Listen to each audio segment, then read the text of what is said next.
Gumagawa ang guhit ng balat sa akin. Pagdala ay nakipagsapalaran. Sa mga makulat ang pinagulat kaya ng magic saga.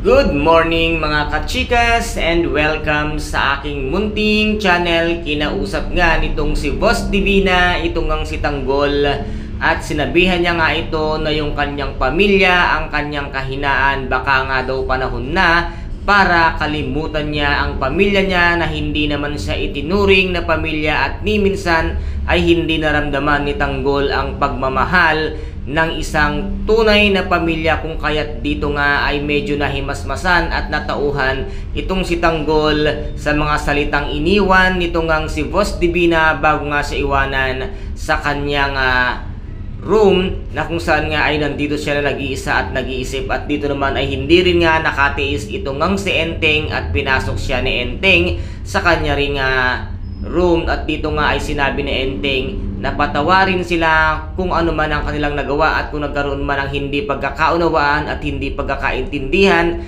dahil nga nag-iingat lang din sila na hindi na sila maibalik sa piitan dahil nga sa desisyong pabugso-bugso at mabigla-biglang desisyon nitong ang si Tanggol at sa kanyang galit, at naiintindihan nga nila ito dahil alam nila ang kanyang pinagdadaanan. At nasabi nga ni Tanggol na kung hindi na sila naniniwala sa kanya ay maaari na siyang iwanan. Ngunit sinabi nga ni Enteng na hindi ka namin iiwan kung ikaw man ay hindi tinuturing ng iyong pamilya. Kami ay pamilya na ang turing namin sa iyo, kaya't hindi ka namin iiwanan, walang iwanan simula't simula pa lamang. Kaya't dito rin ay natauhan itong si Tanggol, at nang kinabukasan nga ay nagulat ang lahat nang si Tanggol ay nawawala at wala din ang kanyang sasakyan, at alam nila kung saan nga ito napupunta. At dito naman ay iisa nga ang ng isip itong ang si Ramon at itong ang si Tanggol na si Aling Marites ang kanilang pupuntahan, kung kaya't dito nga magtatagpo na ang tunay na mag-ama na mismong